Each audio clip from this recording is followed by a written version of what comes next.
When when it's time to begin, it's on the Rewind to Raw with John Pollock and Wai Ting, the A-Team that makes sense of these things we see in the ring every week on TV. It's Rewind to Raw for Monday night, download it Tuesday morning from the Post Wrestling site. It's Rewind to Raw for Monday night on USA Now on the John and Wai Take the Mic. Hello everybody and welcome to Rewind to Raw. I am John Pollock along with Wai Ting. Wai, how are you? Doing very well, John. How are you? I'm doing fantastic. I enjoyed our double date on Sunday night. You and I went out with Davey and his girlfriend, the G1 Climax participant from this past summer. You know, we didn't even speak to her about that, but yes. I wasn't exactly sure what you're even referring to, but yeah, it was nice. It was really nice. We went to a comedy show downtown, and then we went to the world-famous Gabby's, where some lucky people in Toronto can stop by and say hello to Davey. We went there. He was off the clock and still went back. That's how much he enjoys that place. And you got to have their famous chicken sandwich. It looked delightful. I was recommended the chicken sandwich, and it was very good. I don't know if it's Tokyo hot good, but good nonetheless. And I was repaid for Davey's debt, his O'Grady's debt. It was very kind of him. Well, I don't even know how many people are aware, but if you're a listener of Up Next, you'll know that... Everyone listens to Up Next. Okay, well, you'll know that basically like 3 weeks ago when we did our Raw at O'Grady's, John was left with a bill that apparently, we thought a listener just like skipped out on. Turns out that listener was Davey Portman. I think I explained this on Rewind to Raw, and then I got to hear the conclusion to the story on Up Next, and I think that was 10 times better than any Raw to SmackDown angle we have seen this year in terms of follow-up on the other show. That is episodic storytelling. It was all a big misunderstanding, so ultimately, no fault on Davey, but I was surprised to learn that he hadn't paid you back yet, all these weeks later. I mean, in fairness, I haven't seen him probably since then. What do you mean we watched AEW with him? Oh, that's right. He did. He actually did give me money that night, actually, which he really didn't need to. He did chip in for what did we order? Pizza? We got pizza. We got half-price Domino's, so we owe him now. I actually think we do kind of owe him. But yeah, nonetheless, it was a fun time, I thought. Always a good time, yeah. Yes. Well, we have a lot to discuss. Quite a busy day in pro wrestling. A lot of news coming out of the weekend. But the big story we should start off the top, and that is Anthem Sports and Entertainment. I'm going to pull up the press release here. Buying a controlling interest in AXS TV and HDNet Movies. This story, it was first reported on by Joe Lanza at Voices of Wrestling all the way back at the beginning of the summer. And then it seemed like I had heard from several people where it seemed like over the summer this was pretty imminent that it was going to be happening, and then it seemed that things cooled down a bit. Last week in The Observer, Dave Meltzer noting that the talks were still very active between the two sides, and today we got the announcement, and I'm just going to read some from the press release because there's a lot to digest here. Anthem Sports and Entertainment has announced... Oh, wait, that's... Sorry. I was reading my story here. I was like, I don't know if their press release would have been so forward as that.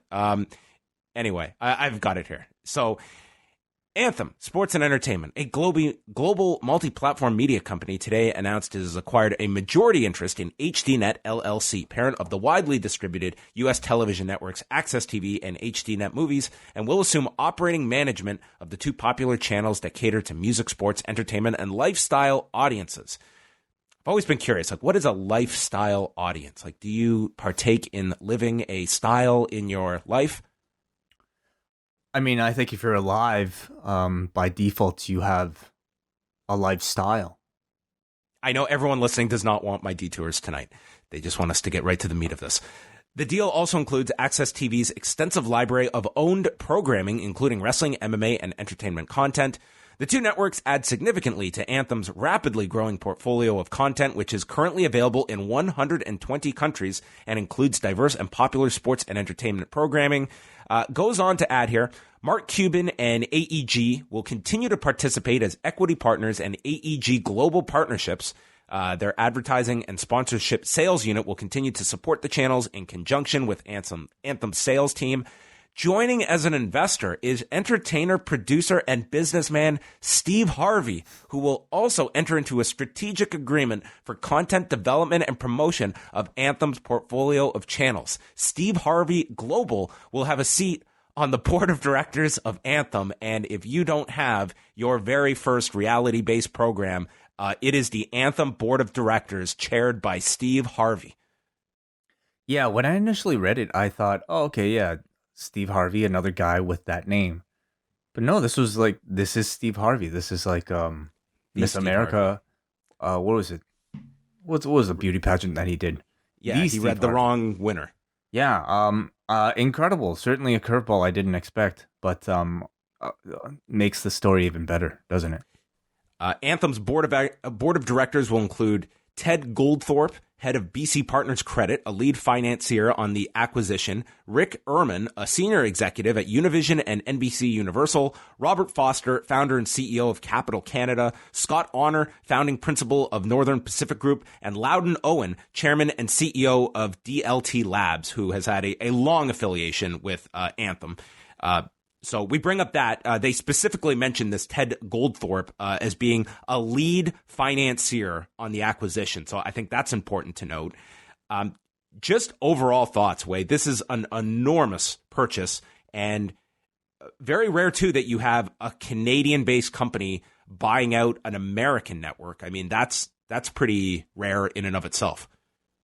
Yeah, certainly. I think when I initially heard the rumor, like many people, probably didn't think that it would be possible or didn't think it made any sense.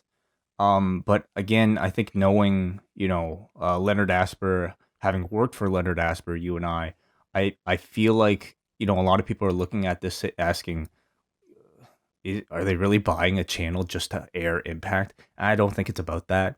I think Len, his goal has always been to build his own media conglomerate, just like his father, and much of that, in order to exist these days, you really have to have a huge foothold in the U.S.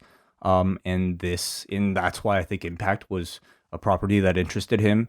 And to me, this is the next step for him in building that media conglomerate. With Impact, I guess just having a bit of a bonus now, putting that whole search for a TV channel finally to rest, seemingly. But Yeah, with this news coming out this afternoon, I really hope that they hold some kind of conference call or press conference maybe to discuss further. And I think it's going to be everyone's question is, what is the larger long-term strategy here? Because if we're just coming at it from the perspective of Impact, it's really hard to make sense of this. Like, that seems like the obvious of all moves, that Impact moves to AXS, of course. You're going from the Pursuit channel, which is around 30 million homes, into AXS. It's not like it's this it's a positive step for Impact. You're now going from 30 million homes to over 50 million homes. But, I mean, still a far cry from what you're talking about with a USA Network or a TNT that are in 89, 90 million homes, respectively. You're also, like, what we talk about constantly is that the game right now for professional wrestling, for combat sports in general, is creating content that you can ultimately land enormous rights fees for. And they're kind of taking Impact away from that, because now you are both the distributor and the supplier of that wrestling content. So what the ultimate play here is, like, this, obviously you have to undertake financing. I'm sure if a price ever comes out for this, I'm sure it's enormous. What your ultimate plan is to make that back off the cable industry in the US right now. I mean, this is on AXS TV, where to the best of my recollection, they still do not subscribe to Nielsen numbers. So we're not going to hear ratings for this either. And what kind of advertising you can acquire through that. I mean, there's just many, many questions of what is the ultimate play, because on the surface here, you think like this is an enormous, it's an enormous step forward. I think the most ambitious step Anthem has ever taken. Yeah. Bigger than purchasing Impact. I absolutely. Yeah. And I feel like it's yeah, it really remains to be seen. Honestly, like what I don't think we can really speculate on like what Leonard Asper's ultimate plans are. To me, I think anybody's ultimate plans are to make money, and I feel like this is probably the next step in how he intends on doing that. Like our audience listening here, obviously they're focused on the wrestling aspect of this. What do you feel this means for Impact, and where do you put it? I've seen some suggestions online. I think Tuesday is a perfect time slot that doesn't seem to be, talked about by any of the either AEW or WWE at the moment. Everybody seems to be fighting over Wednesdays. Meanwhile, Tuesday is a perfectly, conditioned a time slot for wrestling audiences to spend 2 hours a week watching wrestling with, and it's unaddressed right now. I think it's a good spot in the middle of the week to try to get Impact, that relevance again. Friday, certainly I don't see them continuing, or at least that to me it would make no sense. You're asking people like potentially if they were to air on Friday, let's say at 10 o'clock, like 10 to 12, come on, for brand new programming, nobody's really keeping up with that. But wait, that's where they put them on their own channel on Pursuit. They put them on Friday at 10. That was their own channel. And I look at the results, like who's talking about Impact, I think maybe at some point you're really banking on VOD viewers or people that are PVRing, but you get that on Tuesday as well, and you'll get more discussion coming out of Tuesday as well throughout the week. So to me, that makes the most sense. Yeah, I think that they're going to have more attention than most AXS programming, but I look at AXS just as a vehicle to promote your product, and you don't hear much about Women of Wrestling. I mean, LFA is an MMA group that runs constantly. Like, that's their block. It's a small company. I guess the biggest one is New Japan, that you can say, like, there has been certainly a following of New Japan, and you can kind of argue, like, has the exposure on AXS significantly increased awareness of New Japan, dovetailed off the success of New Japan World? I mean, certainly you can argue that AXS has definitely helped for especially audiences seeking out English commentary. They also have New Japan Up to Date now, and those are all interesting questions right now. What becomes of the ongoing combat sports programming that's on AXS TV? Like, you would think that everything stays still, but what effect will that have? Everyone is aware of New Japan's kind of aversion to working with Impact. For sure, yeah. I mean, I imagine whatever contracts exist will continue. But I also feel like if you're New Japan, this isn't exactly the same story. Even now, like, I think working with Impact is very different from working with the same Impact that, created Okado. But we're talking about a television broadcaster now. So to me, it's a completely different story. I mean, I'm sure New Japan, whenever the deal is up, will be looking to see what other partners might be interested. But I wonder what that market is like for New Japan Pro Wrestling in the U.S. Well, it seems, from comments that Harry Smith has made, that is still a very fresh wound for New Japan, even all these years removed and several regimes later. But now is an interesting time for New Japan. I mean, they are having some success going on their own to the U.S. What is the extent of the relationship with Ring of Honor at the moment? And strategically, does it make sense to kind of kick the tires with Impact now that they are controlling your broadcast outlet in the U.S.? And it would seem like there is also a strategic gain for New Japan to get along with Impact Wrestling if they don't have other options. And maybe there is a chance to revisit things at this point because there is a need to do so. Certainly, yeah. Where do you see them continuing to package, or do you see them packaging Impact with New Japan Pro Wrestling in a block? I would do that. I would want to have New Japan as a lead-in for Impact and do like your wrestling block. And I don't know if you keep that on. Well, right now New Japan is airing on Saturdays, and they had just made that big move, and they have done significant improvements to their New Japan broadcast so that they have stuff that's pretty up to date very quickly. So I don't know if they'd want to throw that up. I don't think Saturday night is a great night to be doing that when you have so much other combat sports competition, specifically from mixed martial arts, but boxing as well. And Saturday is quickly becoming AEW's night when they run pay-per-views. But I mean, there's going to be a pro and con to pretty much any night of the week that you run. You ultimately have to have a product that people are willing to go out of their way and see. And that is going to be the test for Impact Wrestling. And Garrett Kidney just wrote this great piece for Voices of Wrestling, and it's what you and I have talked about, that being good is not good enough anymore. Impact 3 years ago was in a totally different space where if they lucked into a better TV deal, better talent, like they could have strived to be that alternative. Well, now you're in a marketplace where AEW has TNT behind it, and when it comes to advertisers, to sponsors, to talent, AEW is now going to be, I think, most people's alternative to WWE, where you might want to take your business, and Impact is just trying to squeeze in there and create an awareness for themselves. And they are investing to the utmost degree to try and create that space for themselves. Certainly, but I think no matter how good the product is, the most important thing is that you have an avenue for people to at least see it. And so to me, I'm sure like if you're Anthem, you're telling Scott D'Amore and Don Callis, hey, do your best with this thing. Make sure it's good. We'll take care of the rest. And the rest is finding a home with which to air these, several hours of new pro wrestling programming every single week. And let's not, maybe ignore the fact that with Anthem owning majority stake in this channel, they can air Impact as much as they want. So they could air it on Tuesday. They could air it on Friday. It could, ultimately just increase visibility for the product. I mean, at that point still, how many people might watch it? That's another question, but they at least have full control of how often and where they want to air the show. Yeah, I don't imagine it's not going to affect Canadians too much beyond whatever night of the week they switch it to, because AXS does have some penetration into Canada, but it is very minimal. I would imagine it's just going to be the same where you watch it on Fight Network and Game TV, which are the outlets now. Right.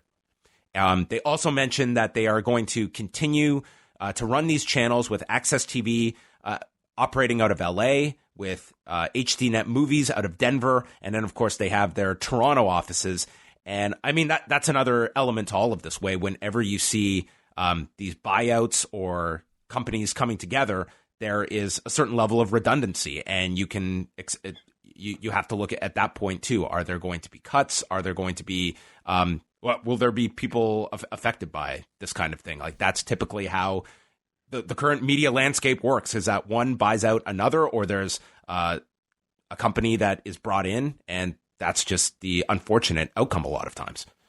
Certainly. Yeah. It's one of the, terrible things about many businesses right now, but especially the television industry. And, you and I know that firsthand. So, if that were to happen to anybody, it'll be too bad, but it's part of the game. Yep. Any kind of other thoughts? Like, it's a major story, and I'm sure many people have a lot of questions, and it's going to be, I mean, how quickly do you think that they make this move to AXS TV? Do they? I think Bound for Glory is a perfect time, maybe even the week before Bound for Glory or a couple of weeks. I imagine a lot of people will probably, if they build it well enough, maybe at least give it Bound for Glory a chance. And I think that would be a perfect time to really, get set for like a big relaunch. Part of me thinks you give it a few weeks to really promote the launch on AXS TV, but I mean, what is your vehicle for promotion at the moment? It's minuscule right now. So I don't, it's like getting to AXS. If you have this pay-per-view October 20th, you would think the more time we have on AXS, the better, that more people in theory are watching our show to sell our pay-per-view. So you would want to, I think, maybe expedite that process as quick as possible. And you're also doing it at a time when wrestling fans are going to be changing their viewing habits very quickly with a lot of moves and additions of programming. And now Impact is trying to kind of wave their hand in the air and, hey, we've got this night and this move to look forward to, because I would not keep it Fridays at 10 o'clock unless you are pitched on the idea that there's all these wrestling fans watching SmackDown now on Friday nights, that you go at 10 o'clock and try to grab some of those people right afterwards, which they did try in the past when SmackDown was on Fridays. Well, listen, I mean, depending on when they want to air this Impact on AXS, if they want to go with the Tuesday, there is an opening on October 1st that'll no longer be taken up by SmackDown. So maybe that's your launch. Yeah. So this is, I will say this for Impact, like we have seen like the decline of television outlets. This is at least a positive move for them in terms of just their visibility, because it's just been from Spike to Destination America to Pop to the Pursuit Channel, where I don't think they've had less visibility at this point, at least in the US. They do have several international deals in the UK, in India, in South Africa. But in terms of the domestic US, I would have to venture that they have as little an audience now as they've had in the US, maybe since their launch when they were just strictly on pay-per-view. Yeah. Though, like, now that it's, and I think this was always the case, like when, with Impact's role with Fight Network, but, it also fulfills the role of simply creating content for your television station so that, Anthem doesn't have to go out and buy more other content from other promotions. Right. So in that sense, they save money, and I think it makes sense as an investment, continued investment.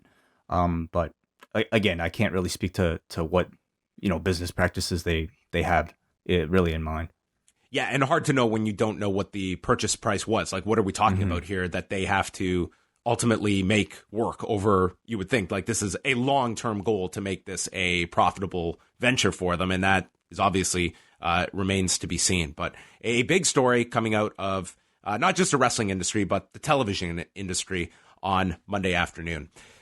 A few other stories just to quickly go over. AEW has announced they're going to Nashville, Tennessee on November the 13th, I believe is the date. Yes, Wednesday, November the 13th at the Nashville Municipal Auditorium. This was announced on Being the Elite. And we've sort of seen kind of the come down from these immediate sellouts. We have seen, TVs that are not instantly selling out, and that included the first day for Full Gear. Were you surprised? Not so much by the TV. We always knew that was going to come down to reality, but the pay-per-view not selling out immediately either for Baltimore. After the TVs weren't selling out as quickly as I think the others, it wasn't as big of a surprise to me that Full Gear didn't sell out either. I do wonder, how much maybe scalper speculation played into initial sellouts. But at the same time, it's just, I imagine just even audiences are kind of, maybe realizing, hey, like these guys are probably going to be traveling everywhere. Maybe I just spent my money to travel to Chicago. I'm really in no rush to travel or pay this amount of money again. Maybe people at this point are just waiting to see what the TV looks like before, wrestling comes to their town and they get to see it. So, yeah.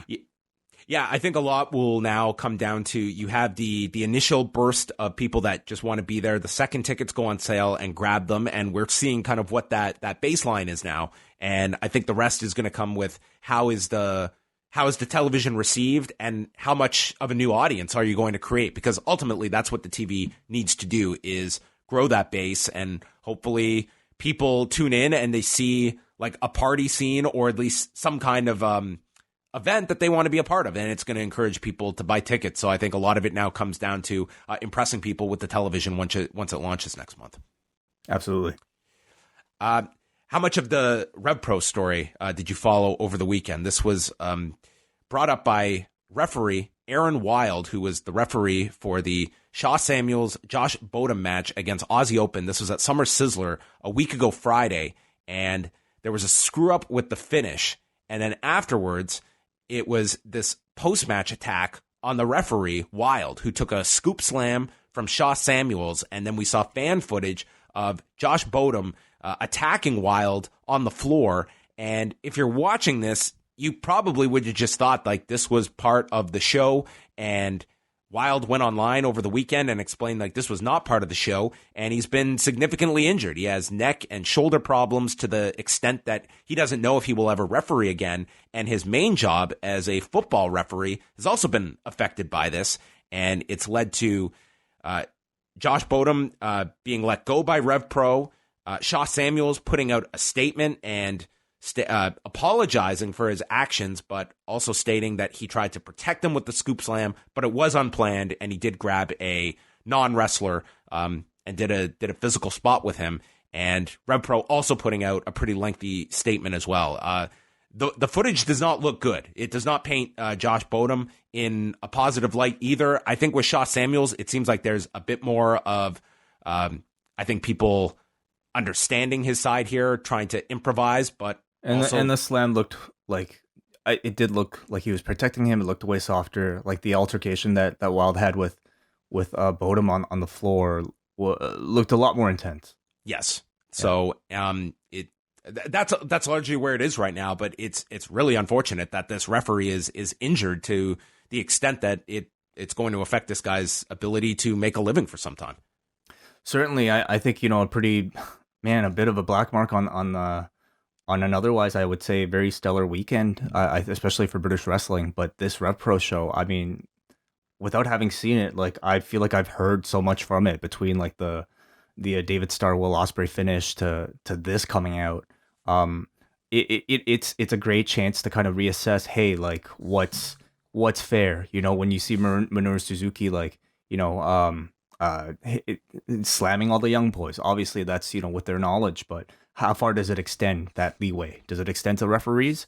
Certainly I think we've seen incidents where wrestlers get into the faces of fans, maybe spit at fans, and that, I think we've come to a consensus is never right. But when it comes to referees, where's the line drawn? And I think this was a good example to show the wrestling world, hey, like, this was wrong. Even if, like, the Shaw Samuels body slam looked fine, and didn't necessarily hurt the man, could have gone wrong. And certainly, the incident after that was completely terrible.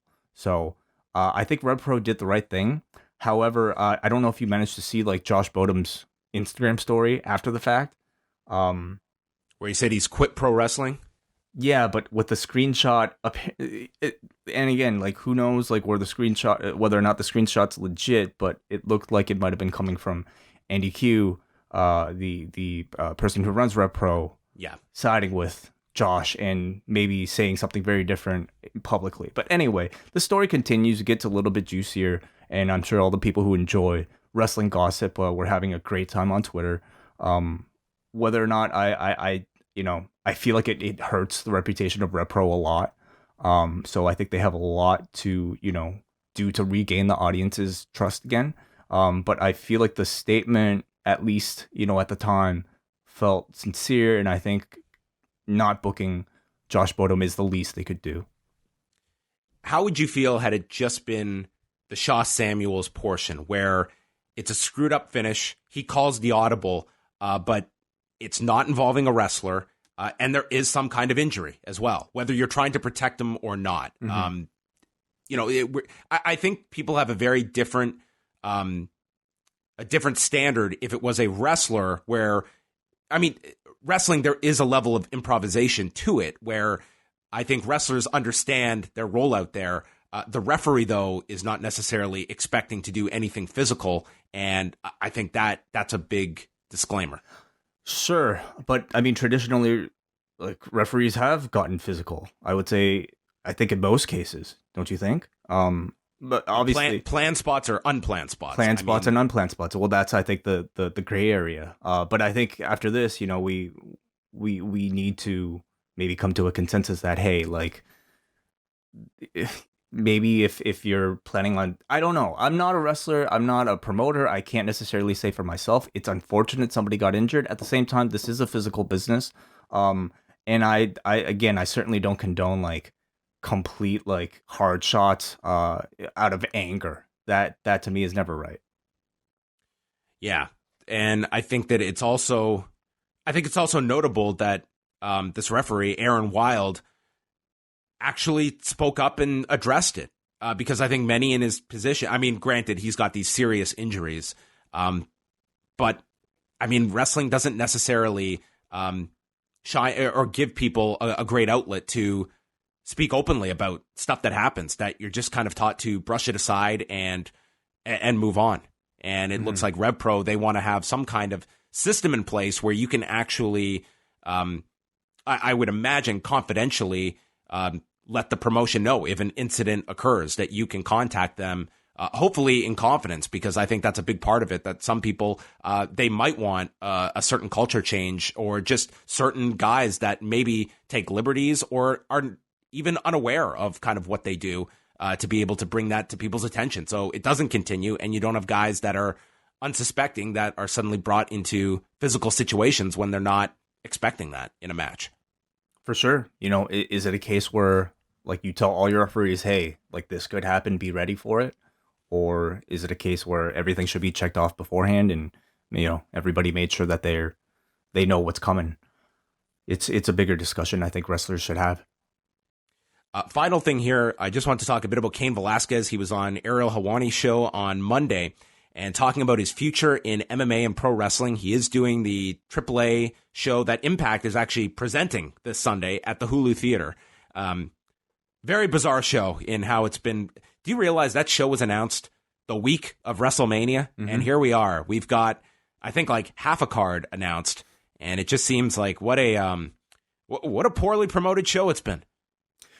Yeah, and I feel like that was already the case even like the moment that they announced it. Typically I would have expect a bit more buzz coming out of like a wrestling thing announced at MSG, certainly coming off of, that particular weekend this year. But continuing after that, I hadn't really heard a thing about it other than the fact that it was moved. So, yeah. Have you heard anything about ticket sales or anything like that?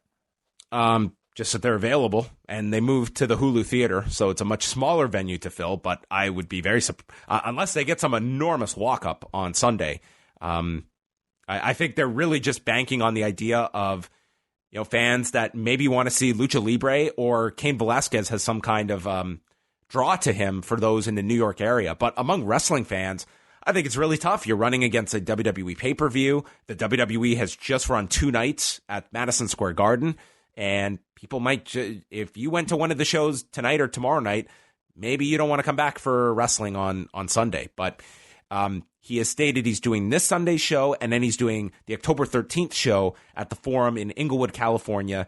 His contract that he negotiated with the UFC, he has 3 fights left, and he was allowed the provision in his contract to do AAA, but only AAA. So it's not as though he has an open ability to just take dates with other wrestling companies, but he seems to really be into this. It seems that he is very much wanting to pursue wrestling beyond AAA, and it did also state that he does plan to fight again. He is not stepping away from MMA, but he's been really enlightened to the world of pro wrestling through his advocate, Mark Raimondi, who in this interview, he said, Mark has told me what to watch, and he's given me kind of the lay of the land of the companies that are out there. And it's like, is he going to be as Paul Heyman? I was imagining, like, that's obviously the match to make. And if we get Mark Raimondi and Paul Heyman in opposite corners, like, it was really it was set up here on Ariel's show today.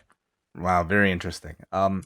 Yeah, the man who goes unnamed on Raw when his article is being cited by Michael Cole. Oh, that's too bad. I see no reason to. Well, anyway, whatever. NXT though, they will mention his name, won't they? Or I would hope so. Yeah. Yeah. I mean, I'm sure he seems to have a genuine interest. I think initially when I heard Cain was going to train wrestling, to me I saw it as little more than somebody looking for a leverage point when they renegotiate their next MMA deal through a WWE offer or an AEW offer now. But it seems like watching him perform and hearing him talk about it, like he seems to have a genuine love of and a genuine like personal attachment to Lucha Libre specifically. So I'm really excited to see, like, especially at the rate that he's growing, like in a year from now, if he really dedicated himself to wrestling, what kind of wrestler he would turn into. The fact that they specify that only AAA is allowed is interesting to me, because it tells me that at least like in conversations with Dana, like, does Dana know what AAA is? Did he have to like explain, hey, this is like, what, are they going to come fix my car? I mean, yes, that's right. You're going to wrestle for like, for these guys? Anyways, but like, yeah, whatever. They're running MSG now? Are they doing a auto convention or something? But like, he probably had to explain, hey, like, this is not going to be competition. This is not Vince McMahon. Like, any success I have here will be no threat to you. That conversation I'm kind of curious about, but I hope Cain does more wrestling. You could tell me, John, how much longer do you think he's got a career in MMA left? But as soon as he makes that full-time like jump to pro wrestling. I'm so excited to see more of him. Oh, just hearing him in this interview, like I've seen a million Cain Velasquez interviews. I've never heard him feel so or sound so lively than when he was talking about pro wrestling and growing up following Lucha Libre, like not just WWF or stuff. Like he would go across the border to Mexico to go see wrestling with his family, and he talked about the scene at Triple Mania where his 10-year-old daughter was in tears, just loving this. And man, the affinity that Cain Velasquez has, like this is certainly something that is a passion project for this guy beyond just something that he's doing as a kind of bucket list item or for some financial gain, because this guy really doesn't need it. It's obvious he has a real affinity for this. So this Sunday, it's him, Brian Cage, and Psycho Clown taking on Tejano Jr., Black Taurus, and Rey Escorpion, who in the press release was identified as the Scorpion King, which might have boosted ticket sales if they could have locked that guy down for a 6-man tag with Cain Velasquez on short notice. Maybe the CGI Scorpion King. Very possible. Maybe really bad CGI Scorpion King. Yes. The cards also got a rematch from Triple Mania with Blue Demon Jr. and Dr. Wagner Jr., LAX versus Ray Phoenix and Pentagon Jr., which should be really great. And Tessa Blanchard versus Taya Valkyrie as well. And probably a bunch of other undercard matches that will be announced, I would hope, by Sunday.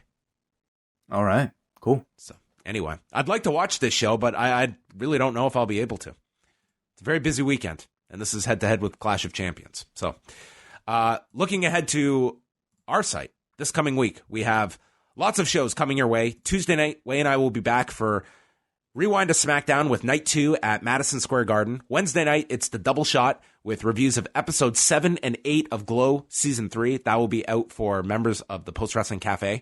Then on Thursday, it's the Café Hangout at 3 o'clock Eastern. Jimmy Corderas is joining us, and we're going to give you more than 60 seconds with Jimmy Corderas. We're going to get the full, unfiltered Jimmy Corderas with a ref and rant, maybe. Yeah, you're referring to Jimmy's like Facebook videos? Is that right? Yes. This guy is the most consistent follow in pro wrestling media right now. This guy drops a video every single morning without fail. With the coffee, too. You know, he's with the coffee. He's got a million coffee mugs, a million shirts. He never seems to have the same one twice. Well, we welcome him to our cafe. We'll see how he likes our brew. But yeah, looking forward to talking to Jimmy, maybe a bit more about this Rev Pro situation, but also to help us preview Clash of Champions coming up. Thursday as well, Braden Harrington and Davey Portman will be back. I'll find out if Davey has somehow swindled more money out of me. Friday, we've got Rewind Away with a review of the Royal Rumble from 2017. We're going back 2.5 years to review this show, as selected by Joshua Martin and a special guest. Yeah, I was going to say, you know, it's a very recent review, but I think it also might as well be a very... it's special in another way, John, and that's because this coming... This coming Friday will be the 10-year anniversary of you and I recording our very first review away from our past life. So in celebration of this monumentous rewind away, the archivist has been counting down his top 10 favorite review aways of all time, dating back to what would have been like 2009, of course. Yeah, so I think so. I think he was a day oneer. He's been counting these down not only on Twitter at archive_way. Is that how you do it? Let me see. Archive. Archive_a_way. God, why did they name me that? And then also on forum.postwrestling.com. He's been counting them all down with complete with quotes. Right now, just to catch everybody up, number 10, WCW Uncensored 95. Number 9, the WWE original CD review with the R-Truth rap contest that you and I once did. Right. Number 7, Clash of Champions 13 with you and Jordan Breen. And he's even got a Jordan Breen dude count. 105 times, everybody. Number 6, Monday Nitro Viagra on a Pole from July 31st, 2000. And number 5, thus far, Queen of the Ring, which was our 3rd anniversary show. An anniversary tradition that we've discontinued. Yes. I think we grew out of that phase. Yeah. Well, I look forward to finding out what the Archivist's top 5 are over the next couple of days. And number 1 will be revealed on Friday's Rewind Away show, which will be out for patrons Friday morning. So check that out. As well, from this past weekend, we had several shows out, including a UFC 242 post show with Phil. How crystal clear did that sound, Way? Sounded great. As did your show with WH. Oh, well, thank you. Sounded really good. That is out as well. Myself and WH, many F-bombs from WH that he warned everyone ahead of time. But it wouldn't be a show with WH without a few fucks dropped in there. Certainly. And how much of it about clothing? Some of it. Yeah, we've actually discussed maybe doing like a year-end segment with WH where he's going to go through the best and worst dressed of the year. Nico's Ricos. Have you listened to the show? That's his pick right now for the worst. I know. Yeah. Oh, okay. Hard to beat that one. Well, it is time to move on to Raw. Any final notes before we transition to Raw? None. Let's get to this. All right. Postwrestling.com. Always go there. Just live there. Just hit refresh. Madison Square Garden, the first Raw in a decade that's been here, I believe. The show starts, Austin's music hits, and he comes out to one of the loudest reactions I have heard on Raw this entire year, maybe in several years. This was like a peak Austin reaction. This thing was huge. I feel like it's been so long since I've heard like a peak Austin reaction, so I can't necessarily say whether or not it was that, but absolutely it was probably like the loudest of the entire evening. If you match by maybe other parts of this show as well, but it was a combination of Steve Austin, of course, but this also being the very first thing that this New York crowd saw, at least on Raw proper, and they were pretty hot at this point. Yeah, worth noting, of course, tonight the return of Monday Night Football, and it was a doubleheader, so they had football competition from start to finish on Raw between the two games. So Austin comes out, and the contract setup is all there, which kind of makes the pop even more impressive that they had to set this up and everyone knew Austin was starting the show, and they still reacted so loudly. He comes out, and he said, someone told him it's been over 20 years since I've been to the Garden, and I think that Steve Austin needs his own archivist because he would know that WrestleMania 20, where he was the enforcer for Goldberg-Lesnar, 15 years. Yeah, and has Raw not, did Raw not run at MSG? I was trying to remember if he's been to the Garden since, but he's at least been there in 2004. So I don't know if he's had a stopover since. I mean, maybe it's possible. They do so few episodes from MSG or pay-per-views that I guess it's possible that you're not bringing out Austin for house shows or anything. Right. Yeah. But at least 04. So whatever. He goes on. He talks about wrestling Bret Hart at the Survivor Series in 96, stunning Vince McMahon in 97, and then getting knocked out during his match with The Undertaker at SummerSlam. And he's totally out on a limb guessing 1998, and he nailed it. And I just wrote down that this guy is at another level promo-wise. 100%. And oh my God. I mean, I feel like I really do hesitate to even call these promos because it just seems to flow so naturally out of him. That's what a promo should be. It shouldn't be some recitation of words. It should be a person communicating that gains some emotional reaction from people. These guys could have listened to Austin talk for an hour in this ring. He was just great here. Braun Strowman comes out first. He has a stare down with Austin that gets the crowd chanting for Austin. Then Rollins is out next, and Rollins joked about the what chants. He told Braun no one is stabbing anyone in the back, and he said, I'm the best wrestler on the planet, and this drew a lot of boos from people. And drew some CM Punk chants. Yeah, I was trying to listen if there would be any more chants. I don't know if CM Punk is claiming to be the best wrestler on the planet right now. Not now, no. Rollins signs the contract. Braun talks about growing up watching Austin, and he likes being tag champions, but he will love being the Universal Champion, and he's about to open a can of whoop ass, and Austin just had to keel over howling at this guy doing his catchphrase, and then Braun signs as well. This prompts the OC to come out, and AJ busts out his Steve Austin impression, and he asks if people care anymore about Austin, and just yells at them to shut up as they're giving him the what treatment. and he tells Austin, "Stay out of my business." So the audience is going nonstop with their what chants, and Styles just says, "This is why no one likes coming to New York." So then they start chanting asshole at him, which prompts Austin to say, "I don't know how good your hearing is, but you have 18,000 people," very generous with the attendance, "calling you an asshole." And no censoring of this, nor was Styles' response where he called Steve an asshole. Have they censored asshole in the past? Oh, yeah. Dude, they were censoring asshole like at the peak of the Attitude Era. It was very rare an asshole would get through. All right. Thanks. You know what also got through? Called him an old fart. Yeah, I'm surprised that one made it past the censors. My ears, oh well. God, no. Tremendous crowd reaction. I thought, like we've talked about, Steve Austin is really still sharp as ever, I feel, on a different level completely from anybody else in the business, I would say right now. So I thought what impressed me too was that he managed to like also weave in all the proper terms he had to say, never screwed up between like the Universal Champion and any other champion.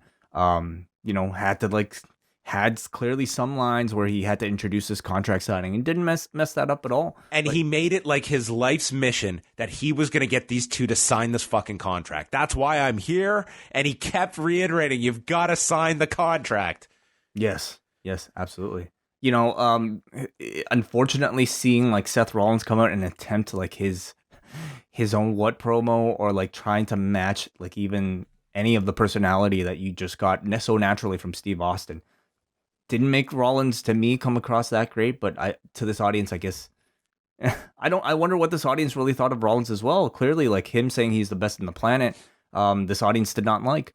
So AJ, however, I thought was hilarious. Awesome. Him coming out doing this Austin impression that was like, equal parts terrible, but also like hilarious. Austin looked genuinely amused at it. I've really been entertained with like this AJ, like goofy dad, like lead heel character for the OC. So I think he's been great. It ends with soccer mom chants for AJ, and then Rollins and Braun attack the OC.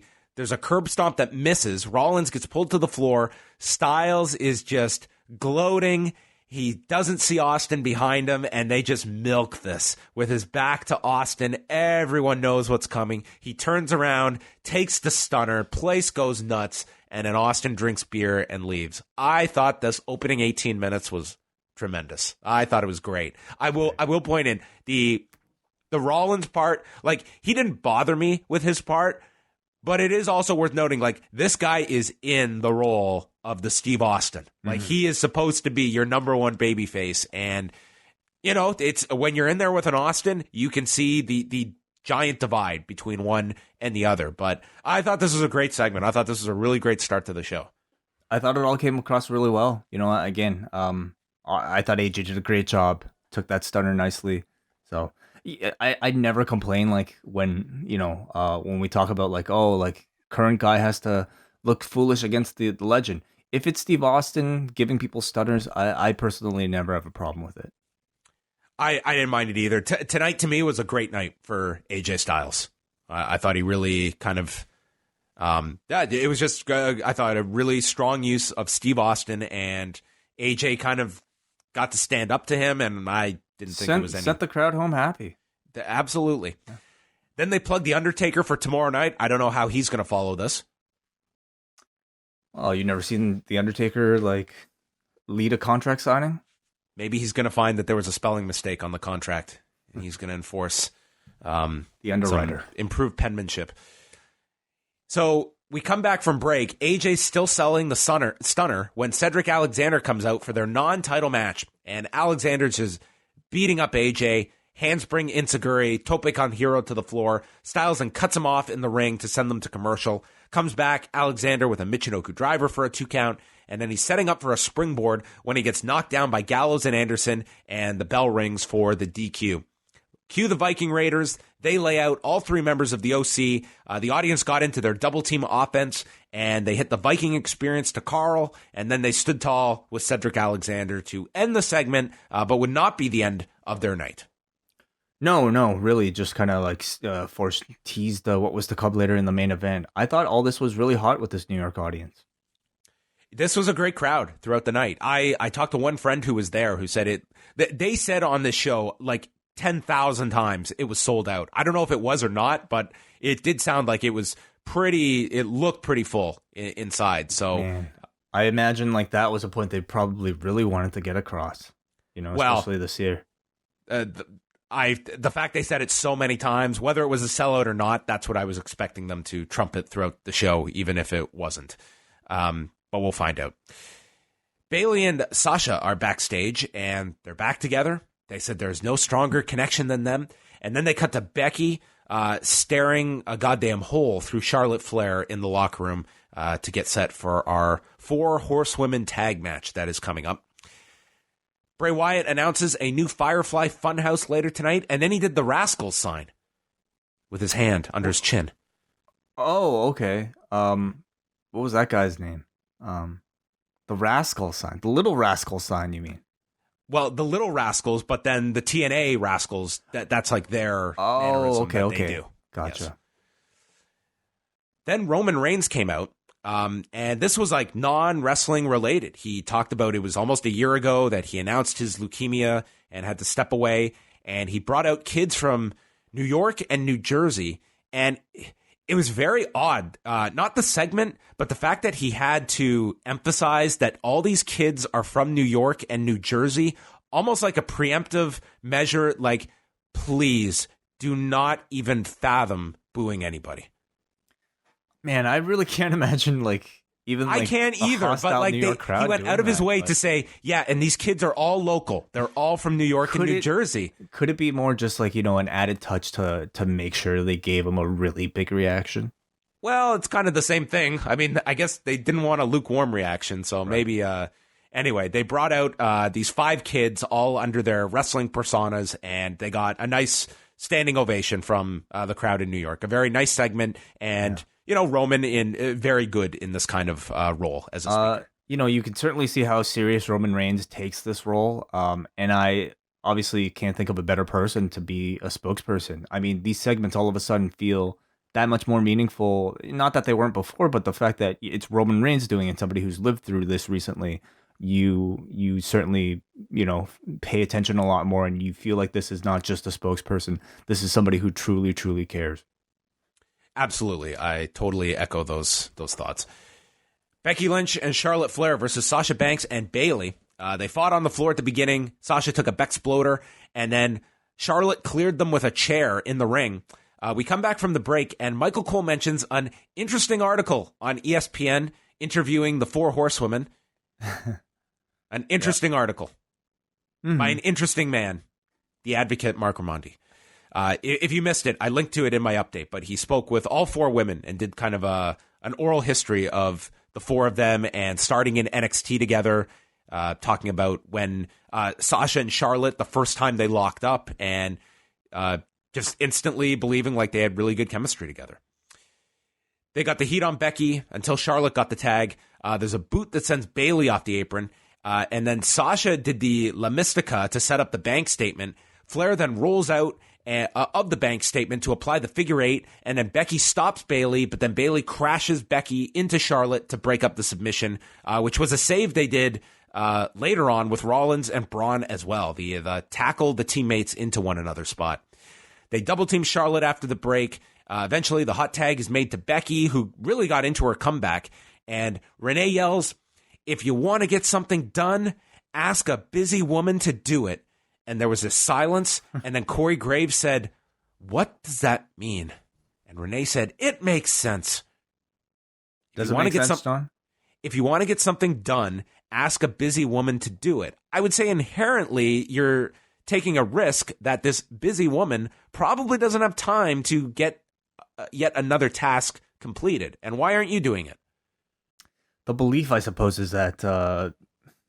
A busy woman can prioritize and get a busy woman is not lazy, I suppose. They're not a slacker, and therefore. But you're right too. I think the other logic is fair as well. Like if they're already so busy, how could they? But if I'm the one asking, I mean that kind of makes me the lazy one, right? Like, hey, I know you're super busy. Can you also do this? Sure. Yeah. Disarmer gets stopped by the backstabber. Then Charlotte went for a big boot that the Statue of Liberty came in between the target and did not come anywhere close to hitting Sasha. Then we got a double missile drop kick from Becky, leg drop to Bayley from Becky, and then Charlotte climbed to the top for her top rope moonsault, and man, the landing was awful on this thing. This was like rare, like back-to-back kind of misfires by Charlotte.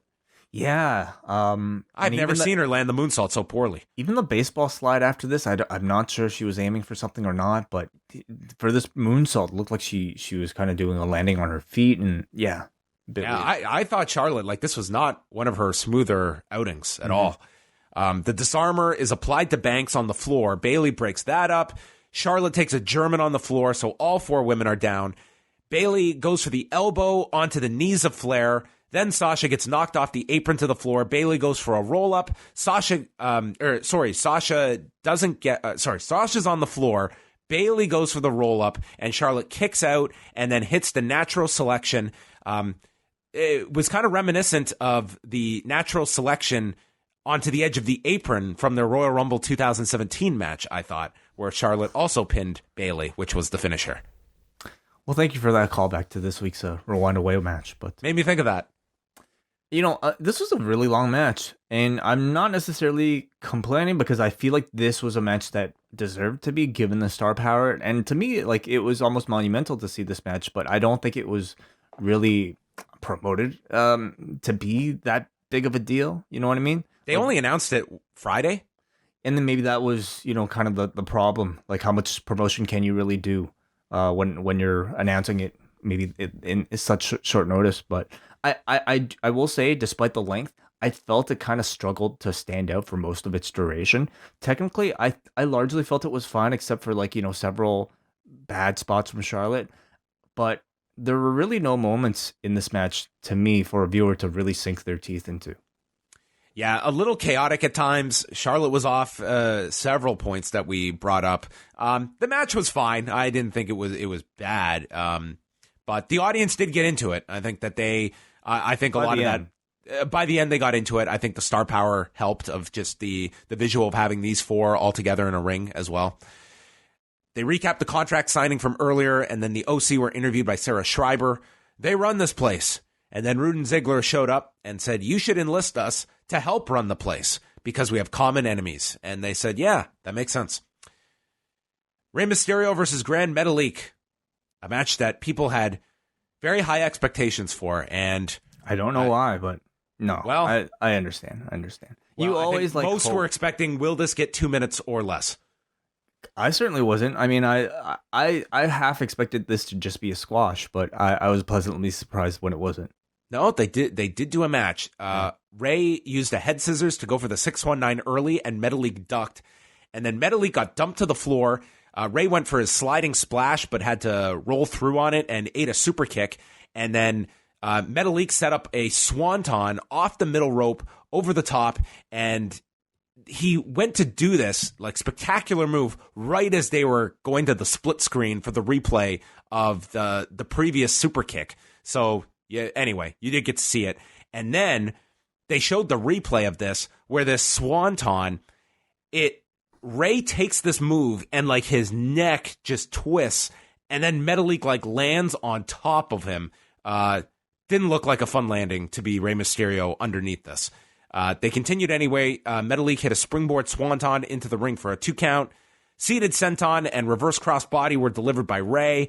And then Metalik hit this great looking snap rana off the top for a 2 count. Rey hit a sunset bomb for a 2. And then head scissors, 619, top rope splash. Rey Mysterio wins in 624. I really enjoyed the match. This was, for Gran Metalik, these are very few and far between that he has had, sadly. I thought for a WWE TV match, I thought it was very good, especially considering, this was Gran Metalik, somebody who I don't even know the last time I might have seen him on, I don't know if he's ever had a singles match on Raw, So the fact that I think they let these two go and actually seem to use this as a bit of a showcase for Gran Metalik, I thought that was great. I don't know if it quite lived up to, expectations perhaps I saw online of what's this potential dream match between Rey Mysterio and Mascara Dorada is gonna look like. I don't know if it looked like that, but there was no way they were putting Gran Metalik out there for 12 minutes. So this to me exceeded my expectations because I didn't even think they'd get this long. But even beyond the length, I felt it was good. I wasn't really. I don't know. Like, I don't see Vince McMahon watching this and seeing Gran Metalik. I got to give him a bigger push based off of this. I at least I didn't feel that way watching it. But it's still like pleasantly surprised that we got a good match on Raw. And this whole episode, I would say, of Raw at MSG, it seemed like they were giving priority to like longer quality TV matches. I bet Vince McMahon loved this. You think so? Oh yeah. Okay. God damn, that's the impetus behind this signing. This is Mascara Dorada. That's what I wanted here. Beautiful transitions. God damn it. I wonder. I'm sure. They promote tonight 10-man tag with Rollins, Braun, Cedric Alexander, and the Viking Raiders against the OC, Ziggler, and Robert Bobby Roode coming up in the main event. Street Profits were backstage. I am officially over these. They just promoted that the 10-man tag is bigger than New York City. Then they went over the King of the Ring 3-way. Then they went through the Clash of Champions card, and then they threw to a video package. Yeah, I was kind of over them like a few weeks ago. Nonetheless, like it's good TV exposure for them. Whenever they finally do make their debuts, whether it be on Raw or on NXT, I think their stock continues to rise simply because of their appearance on national television. Do you feel like they should maybe change it up a little? I just think it's not a whole lot you got to work with. It's like, okay, tee up the rest of the show. Mm-hmm. Their delivery is great. I just think it's like, we've got a 2-minute segment for what we usually use graphics to promote in 30 seconds or less. Yeah. I'm ready. It just seems like it's just very stuck in like first gear of what these guys can do. It's like not a whole lot of great material here. I'm more than ready to see these guys move on, like with a proper storyline or with matches or just like cutting regular wrestler promos. So we'll see. Like, I wonder if they're in a sort of holding pattern right now because they're still keyed as NXT talent. So, yeah, I wonder. Samoa Joe, Baron Corbin, and Ricochet in the semifinals of the King of the Ring. Ricochet used his flying early on with Baron Corbin, and there were "Let's go Corbin, Corbin sucks" chants. It's totally surprising to me. Man, the guy is growing on people. I really do wonder how much of it is based off of these recent appearances in the King of the Ring, where I think again he's looked way better than he has in the past. Is this the audience recognizing that, or are they just trying to be contrarians? I think this guy, his ultimate goal should be to become a great base for the cruiserweights. I think it's a great role. Like this guy, it brings out the best in him. He's gotten, he has shown improvements, and that is very clear. And this match I thought was, evident in that regard. Suicide dive was delivered to Joe. Then Ricochet gets right back in. Fosbury flopped to Baron to set up the commercial. Ricochet was great in this match. He got knocked into the post during the commercial break, and then we see Joe hit a tope suicida onto Baron. Then Joe goes for the running boot, and he misses. This is maybe the running boot is become a lot more difficult. Or maybe they shouldn't shoot it like the way they shoot. They have it at the worst angle when you're right behind the guy taking it, where, man, if you pull up short, you are absolutely going to see that as the viewer. It was never an issue in the past. I feel like we've had close-ups of plenty of big boots or running boots, but today was maybe a bad day. There was a power slam by Joe to Ricochet for a 2 count. They teased a Tower of Doom spot. Ricochet then roundhouse kick. That landed solid on Joe. Corbin then lands a boot to Ricochet, and he hits this power bomb, flips up Ricochet into this giant rotation into the deep six. That was a great sequence. Looked very cool, yeah. Joe then pulls Baron out, applies the coquina clutch, and holds him down on the floor, and as he's got the submission applied, Ricochet breaks it up with a shooting star press as the announcers ask, why would he do that? And then Joe is allowed to get up. He applies the coquina clutch onto Ricochet. Ricochet kicks off the corner, hits the recoil. then climbs to the top, hits the 630, but Corbin comes back from the dead, yanks out Ricochet, and steals the pin to pin Samoa Joe. Baron's going to the finals on Sunday. Yeah. Surprised, John? You know what? By the end of it, I wasn't, because I feel that they're going to go and we're going to get Chad Gable and Baron Corbin in the finals. To start off, I mean, I certainly would. I would not have predicted this, no. Yeah, neither, and I wouldn't have predicted the other two on the other side. Certainly with it looking like it's going to be Chad Gable too. So they're, but by the end of this tournament, I have to say, I'm not really mad, because if we're seeing this type of Baron Corbin, I'm actually really curious to see what type of match he will have with Chad Gable. Ultimately, these tournaments should be to elevate talent that's already there, or to expose people to brand new talent. And let's hope that it'll be for Chad Gable, because man, that's got to be weird though. Like King Gable.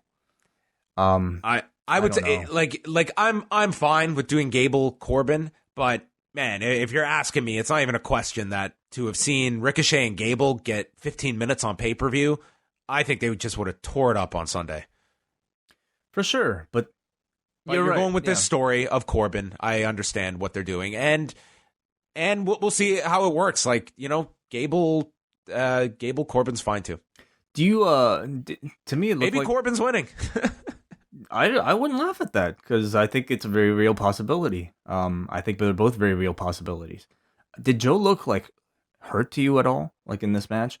I saw like trainers checking on him afterwards. I assume he's okay, but I didn't notice some scary looking spots. I'm hoping some of those, especially like the shooting star press off the apron onto like Samoa Joe. Yeah, because he was underneath that to kind of have to take that. So hopefully he was okay. I'll try and find out.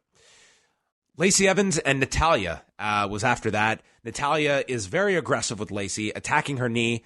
We got CM Punk chance here. She had a discus clothesline. The sharpshooter gets stopped, and then Evans uses the ring skirt to kind of suffocate Natalya. And then Lacy comes back, misses the moonsault off the top, and a discus clothesline gets stopped with a kick to the ribs by Evans. She pulls out the deadly handkerchief, drops it onto Natalya, who then gets her foot up, kicking Evans out of the corner. See, why would she do that? That was like her secret weapon last week. Well, it didn't have much effect here, because it just forced Natalya to power up, kicked her, sharpshooter, and Evans tapped at 5 minutes. 50-50, right? I personally don't really get the point of like the booking, first of all, but also, I mean, it was a very aggressively wrestled match like it was last week. I actually thought it was a good match, considering who, again, Lacey Evans. I think she and Natalya have good chemistry. However, this is a feud that nobody cares about. It's a match that it belongs on main event. And to put it out here in the third hour of Raw and MSG, I think you're only asking for a poor reaction. So I thought these two had a lot to work against. I don't know how much you follow main event, but it has become the funniest running joke that it's like every week it's Sarah Logan versus Dana Brooke. Like, it's just got to be a joke. They've had 7 matches, I believe, so far. It's insane. It's insane. Then they showed footage of Enes Kanter, the former New York Knick. He now plays with the Celtics. I guess this guy must have been in a rush, because I'm surprised they didn't do this on Raw itself. Instead, it was done before the show, where R-Truth came out. Kanter pinned him to win the 24/7 title, and then lost it back to R-Truth. Okay. He pinned R-Truth, then like unzipped his sweatshirt, revealing his Celtics jersey, which got him booed, and then Truth pinned him, and then the audience cheered. So anytime they can get like celebrities or athletes from other sports to like play wrestler, especially play heel, I always get a kick out of it. So watching this highlight, I thought it was a lot of fun. I don't even know who this dude is. I mean, he's a well-known basketball player. I'm sure this will probably get some coverage tomorrow, I would think. But yeah, I thought do this on Raw, and maybe he had prior obligations that he couldn't stick around for Raw. Firefly Funhouse. It started off with Bray almost doing a Santino Marella voice, and then Rambling Rabbit starts yelling "Stranger Danger," and they think that it's Steve Austin who is showing up at the Firefly Funhouse. The clock is set at 3:16, forcing Bray to hammer the clock, and then he explains that strangers are just friends that you haven't met yet, and friends are not going to help where Rollins and Braun are going. And friends forgive, but the Fiend never forgets. The clock, when he hammered it, it turned into from 3:16. 11:19, right? 11:19, yeah. So it's the next Easter egg in these Firefly Funhouse Bray Wyatt segments, and I really like it. It just encourages the audience to engage in a way that's fun and not off-putting or forced. Thus far, I mean, a lot of people have speculated, could it be a Bible verse? But the leading kind of theory, I feel, suggests that people think November 19th, 1990 was the debut of The Undertaker. So could we be getting a Bray Wyatt Undertaker interaction at some point? Tomorrow. That's really cool. I love stuff like that. I love it too. I think from what we've seen of Bray Wyatt tweeting, he was trying to do things like this as part of his old character. Like, but God, like who the... He overthought it. Way overthought it. And then even then, telling people like a year after, hey, I put in a bunch of secret messages there. And then even after decoding the secret messages, it was still completely vague and ambiguous. So I think they need to dumb it down a bit. If this is all it was, like a nice visual gag, 11:19, what could that mean? Oh, Undertaker's debut. I think that works way better. It's like you kind of have to maybe put the difficulty on maybe a beginner's level rather than extremely hard. I'm amazed that people put that together with The Undertaker. I mean, that's kind of asking a lot. So yeah, on the fan base for realizing that. Maybe that's an angle they shoot Tuesday night. Although it seems kind of cluttered, where you're getting him ready for this Rollins Braun winner. But it could be something long term too. You could tease something. Just some interaction, perhaps, yeah. Well, or maybe it could be something completely different. A lot of people are thinking it's various Bible verses, but I mean, you can lift most Bible verses and make it sound like it might have something to do with a wrestler or a wrestling angle. And so I feel like that would be a little too vague.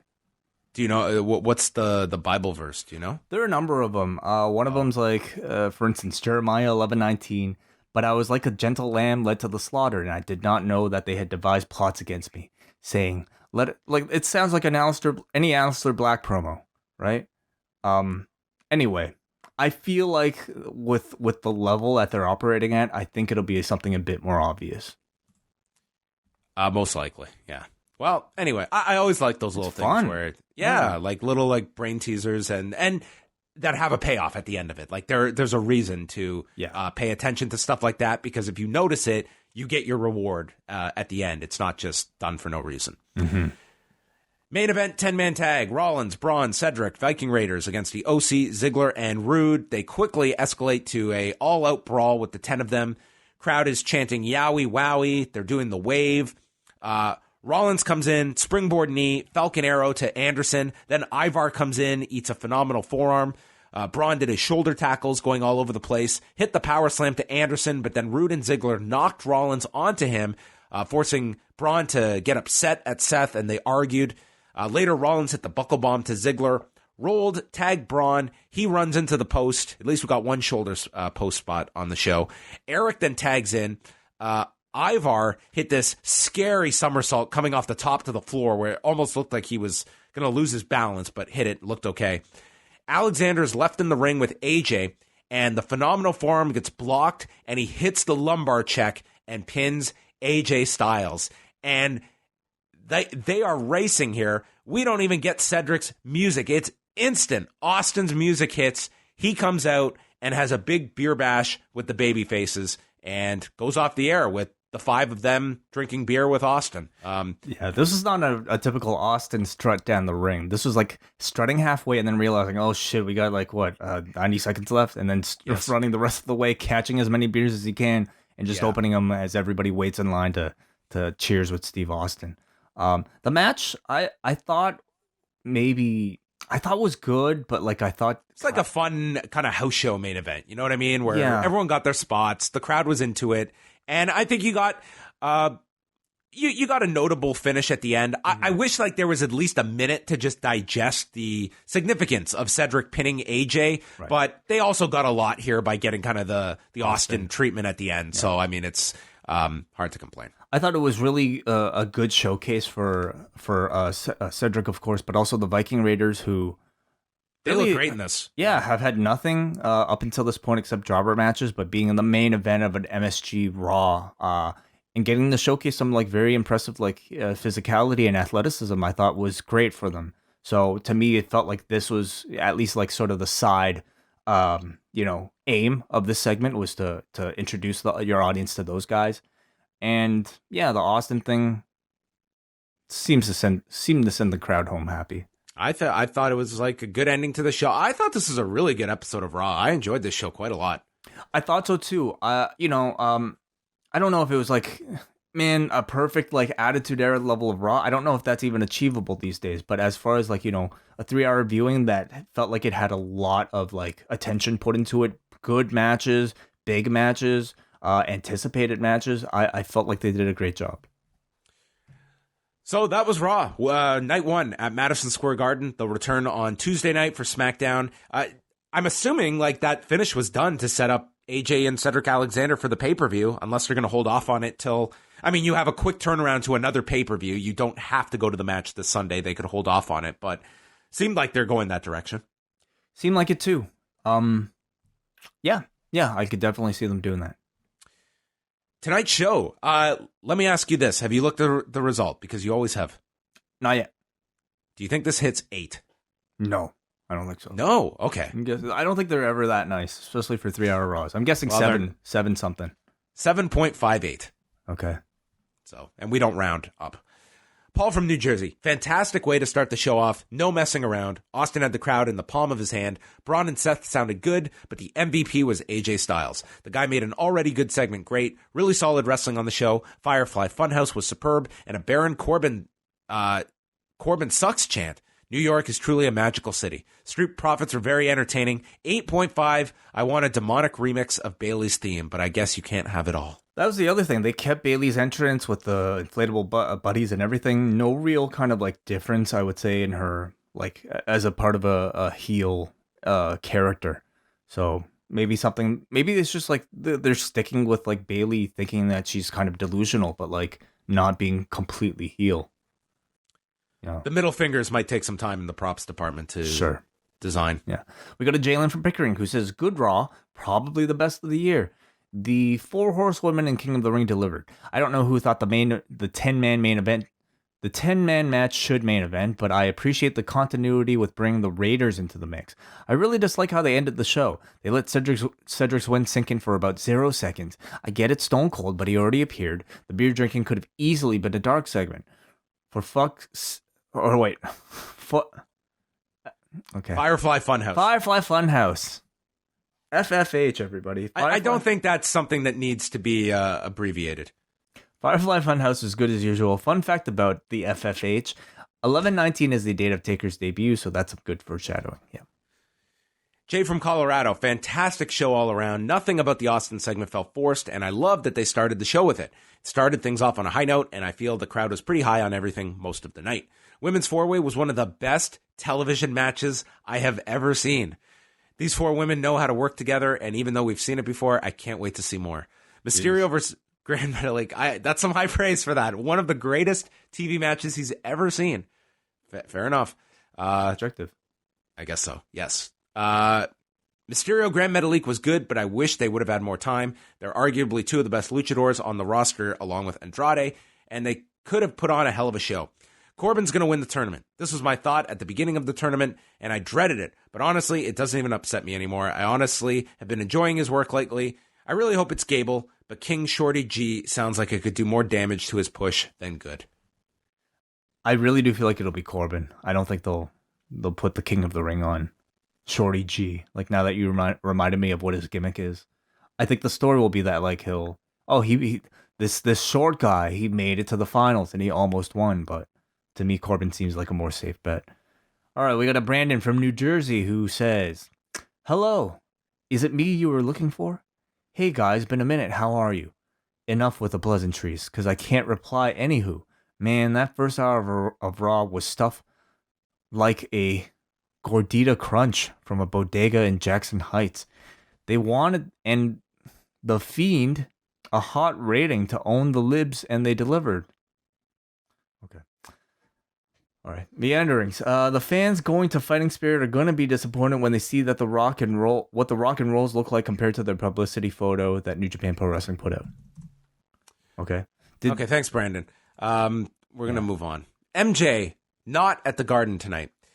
Missed going to this live since I had to work, okay? Cedric has had 2 moments in main events in as many months, and he just gets treated like a jobber at the end anyway. I disagree. I thought Cedric came off fine in this segment. Bray is killing it. Fully expect and need him to take out Taker tomorrow. They have a past. It would be a great way to heat him up for Hell in a Cell, and they can do a match at Parts Unknown, Middle East on Halloween of all days. You know, setting up Bray and Undertaker at the Saudi Arabia show is very plausible. God. He lays out the Undertaker tomorrow, and that's your out for Hell in a Cell, where Undertaker gets his revenge, taking out Bray, and then sets up the Saudi Arabia show at the end of October. Because you do not want to beat The Fiend. You also don't want to put the title on him right now. I could very well see that happening. Yeah, that's a good theory. Yep. I'm going all in now on that. Four Horsewomen should culminate in a fatal 4-way in the Cell. They all look to work real hard tonight. Viking Raiders look great in a more featured role, and paired with the OC, I liked it for both teams. He brings up a good point here. I wanted to talk about this in the news, and I skipped over it. So WWE put out information for travel packages for the Royal Rumble, which is next January in Houston. And interestingly, absent from the list of events was TakeOver. And WWE has confirmed that there is not going to be a TakeOver Royal Rumble weekend. Instead, they're going to run the Toyota Center in Houston and run a Worlds Collide event. And then Sunday night, they're running a Minute Maid Park in Houston for the Royal Rumble. But at least for January, not piggybacking with a TakeOver. I find it really fascinating. To me, it suggests that they will hold takeovers outside. I mean, this is probably for a variety of reasons. And I wonder if, like, the lackluster performance of the weekend in Toronto had anything to do with the decision, or if it was something, maybe a decision they made outside of it, or maybe a bit of everything. But beyond that, I think takeovers, I imagine, might potentially be a very strategic weapon that they use to perhaps play around with counter programming, or just, try to space out the weeks so that audiences have something to look forward to. If somebody's what's all this weapon way? They've said they're going to put on the most they're going to put on the best show possible. Well, that's it. Okay, fine, whatever. But let's say you're a WWE Network subscriber. You already have a hook with your WWE pay-per-views. Maybe you space out the takeovers for another weekend so that you keep those people on either at the beginning of the month or at the end of the month. Do you have confidence that NXT? Well, with the they are going to grow their audience being on USA, that they can run big buildings on a weekend by themselves without having a big show. It remains to be seen how often they'll be doing takeovers too. I mean, if they keep them special and fresh enough, depending on the market, I can see them doing it. I mean, they already have, but really it depends on the quality of the show and quality of the card, I think, and where. So many factors.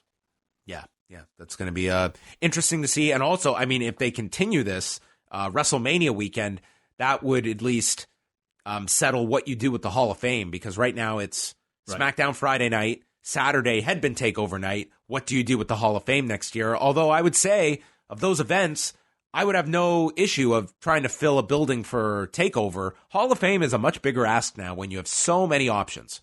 For sure. Yeah, I agree. Yeah, and let's not also remember maybe they'll be doing more Worlds Collide tournaments every one of these big 4 weekends. It's another chance to showcase your UK talent, your 205 talent, and really just create more hours of content for that network. Yeah, it'll be interesting if they go live with those instead of just taping them for future release. We got a Sandy from LA who says, me and my boyfriend are in New York for the week, and since tickets were fairly cheap at $50, we decided to go to Raw. Due to our seat being obstructed, our seats were upgraded.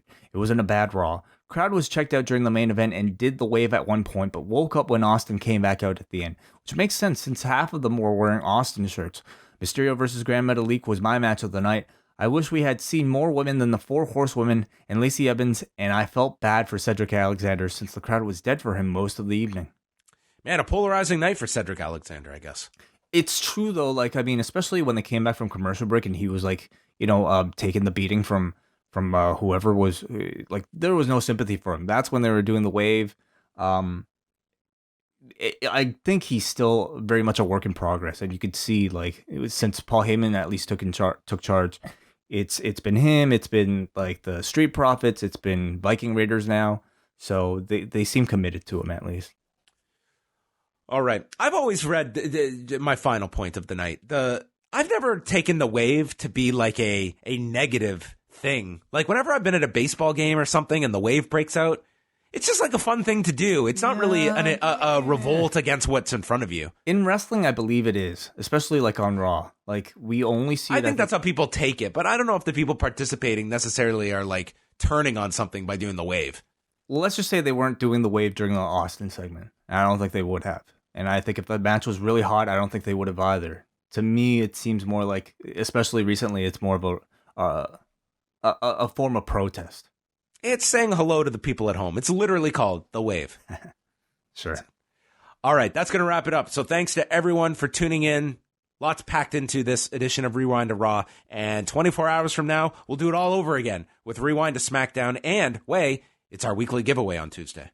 Yeah, that's right. And I wanted to give a special shout out if you're listening to us on YouTube, youtube.com/postwrestling. Be sure to subscribe to us on YouTube, but also please try to look for us if you want on iTunes, Spotify. That's where you'll get all of our shows and not just Raw and SmackDown. youtube.com/postwrestling. Search for Post Wrestling wherever you download your podcast. And the real final thing, congratulations to Marcus Vanderberg and his lovely wife. They just gave birth to their child, Asher. And we wanted to congratulate Marcus on the addition to the world at large. Congrats, you two. Absolutely. All right. And we'll find out if Marcus listened to the end of the show or not. Goodbye, everyone. Thank you for listening, and we'll speak with you Tuesday night.